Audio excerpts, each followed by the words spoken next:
김철원 교수님께서 신약적 관점에서 룻기서를 이렇게 잘 정리해 주셨습니다. 특별히 오늘 주신 말씀 중에 중요할 것은 언약적 관점에서 하나님과 이스라엘 그리고 신약시대에는 그리스도와 성도와의 관계를 언약적 관점에서 해석해 주셨습니다. 그 해석하는 과정에서 여러분 기억하시겠지만 호세아서의 사례를 사용하셨습니다. 자, 이 관계를 여러분들이 보시면서 정강욱 목사님도 그러셨고 우리 손원배 교수님 또 변순복 교수님 성경을 보는 그 해안이 통찰력이 얼마나 심오한가 하는 것을 여러분들이 주목해야 되겠습니다.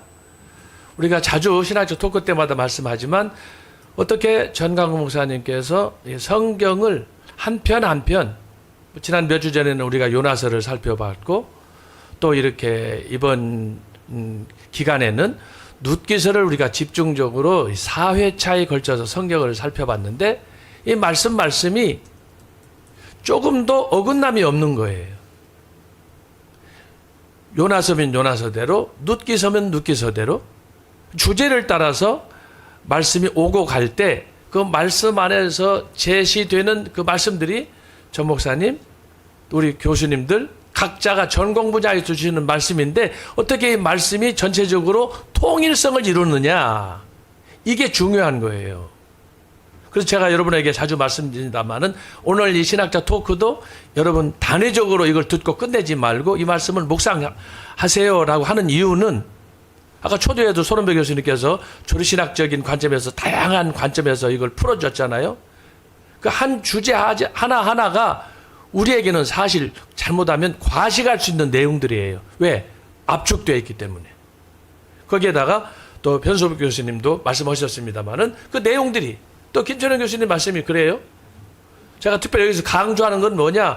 어떻게 룻기서에 나타난 그 말씀을 구약대로 성경을 성경대로 해서 호세아와 연결시키고 또 이것을 신학적인 관점에서 말씀을 주셨죠. 복음서와 또 바울 서신과 관련해서 말씀을 주셨어요.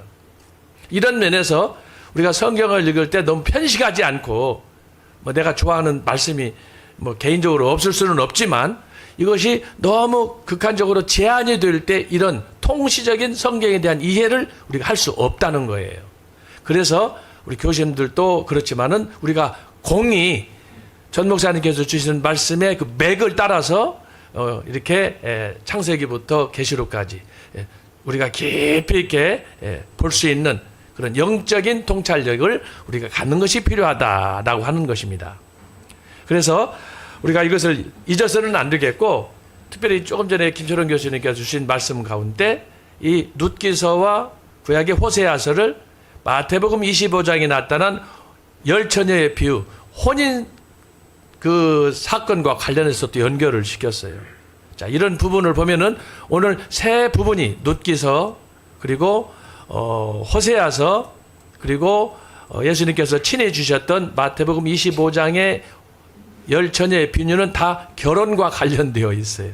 결혼과 관련되어 있습니다. 그런데 이것을 좀 더 멀리 보면 성경은 결국은 뭐냐? 하나님께서 당신의 형상대로 창조하신 인간을 당신의 카운터파트로 만들어서 당신의 나라에서 영원토록 살기 위한 그 창조 계획 때문에 그렇게 하신 것이다. 그래서 우리가 전 목사님께서 이 말씀을 주시면서 오늘 그랬어요. 순종이 키워드다. 아까 말씀하셨잖아요. 그런데 이것을 손원배 교수님은 믿음의 도전이다. 이렇게 또 말씀하셨단 말이에요. 자, 이런 면에서 성경 말씀이 해석은 약간 견해차가 다를지 몰라도 말씀을 통해서 주시고자 하는 그 목적은 똑같다고 하는 거예요.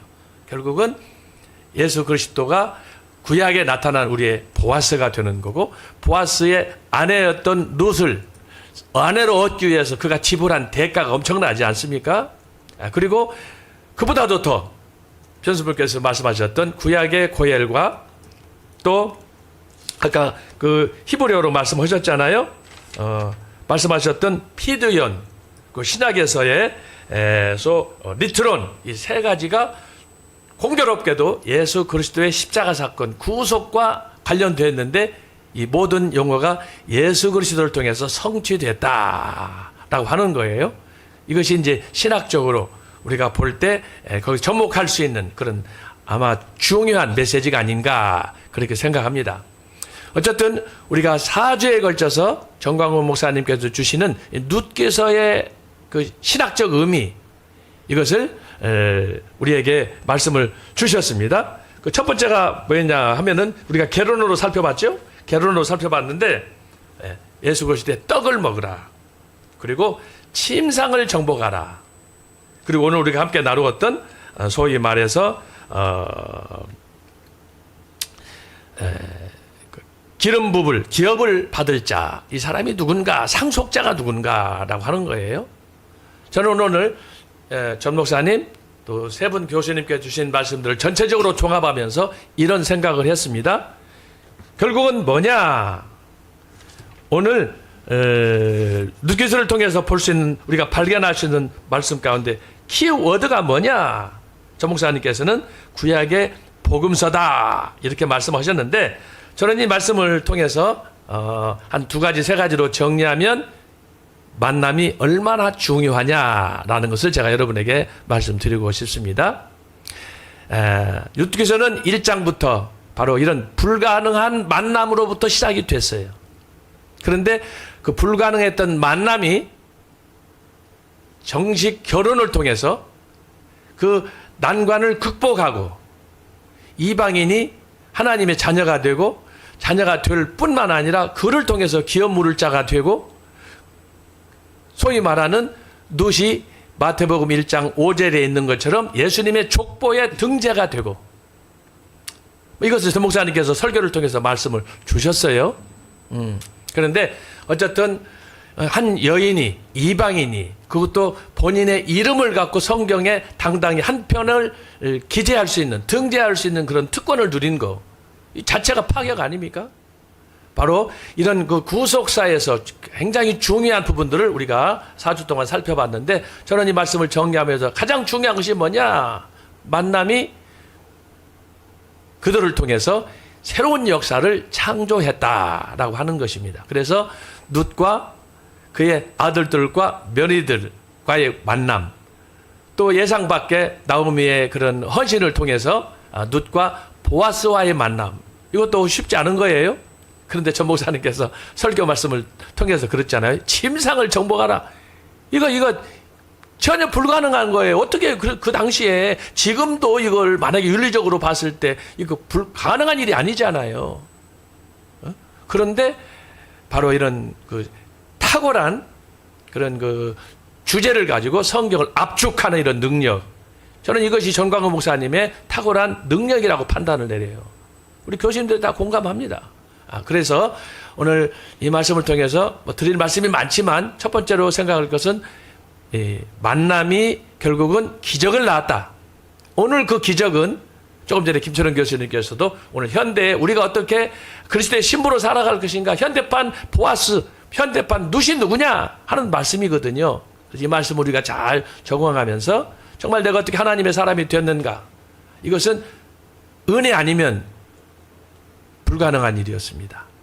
근데 내가 예수님을 만났을 때 내가 스스로 예수님 만날 수가 있었느냐? 요한복음 15장에 보면 너희가 나를 택한 것이 아니라 내가 너희를 택하여 불렀다.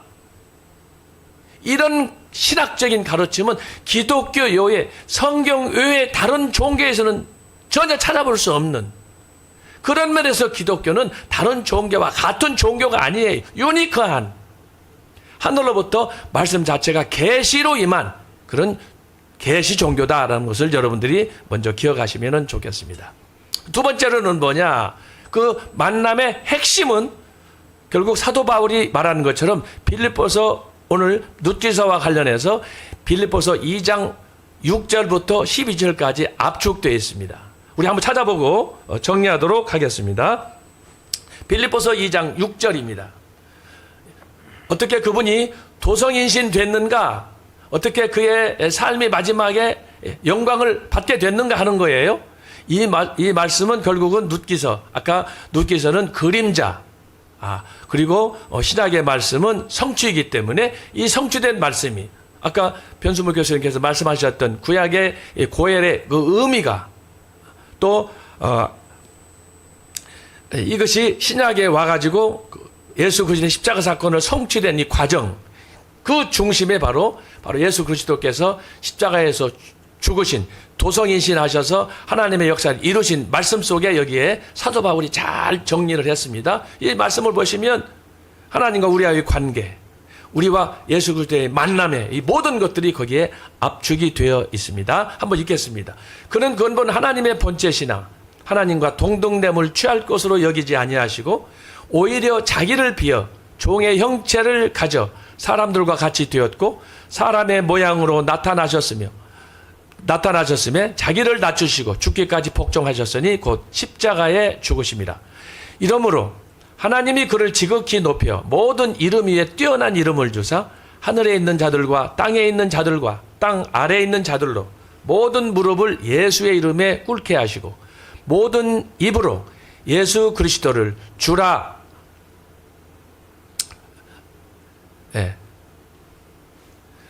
시인하여 하나님 아버지께 영광을 돌리게 하셨느니라. 그렇습니다. 그래서 그동안 4주 동안 전 목사님 말씀을 통해서 교수님들과 더불어서 귀한 말씀, 룻기서에 나타난 이 구원의 원리, 구속사의 그 비밀이 뭔가 하는 것을 우리가 잘 살폈습니다. 그래서 정말 하나님의 은혜가 아니면 가족이 될 수 없는, 성도가 될 수 없는, 구원받을 수 없는 우리 인간, 타락한 존재이지만 마치 그것은 보아스의 아내가 된 룻처럼 파격적인 은혜와 사랑을 입음으로 결국 만남을 통해서 이 모든 역사가 이루어진 것을 우리가 보았고, 오늘 이 시대에 하나님께서 우리를 만세전에 애정하셔서 그 아들 예수 그리스도 안에서 우리를 구원하셔서 이루신 이 구원의 역사를 우리가 구약에 나타난 룻기서를 통해서 또 이렇게 살펴보게 되었습니다.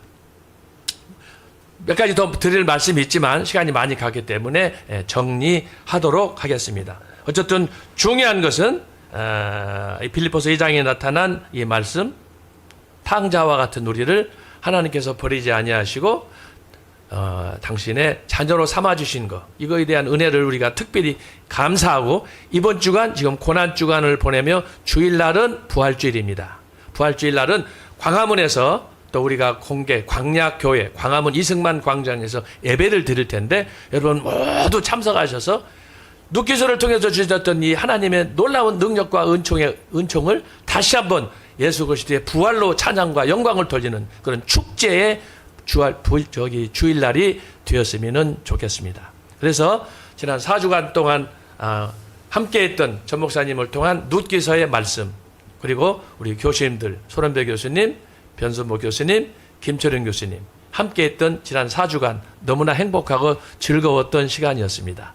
여러분 이 말씀 붙잡고 마지막 우리 승리하는 그날까지 힘차게 달려갈 수 있기를 바라고, 오늘 또 내일 또 주일날 부활절 그날까지 주님의 은혜가 여러분과 함께 하시기를 예수님의 이름으로 축원합니다. 오늘 마지막